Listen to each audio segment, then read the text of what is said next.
राजा, मेहंदी हाताला तुझ्या नावाची मी लावते रे राजा. घेऊन जाशील ना या राणीला तुझ्या संगतीन राजा.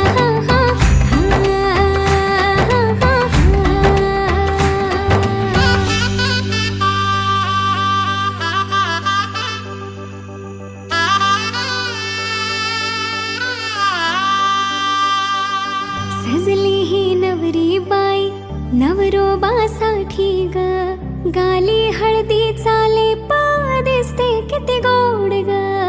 आई बाबांची लाडकी सासरला जाईल ग, सुखी राहा दिल्या घरी तो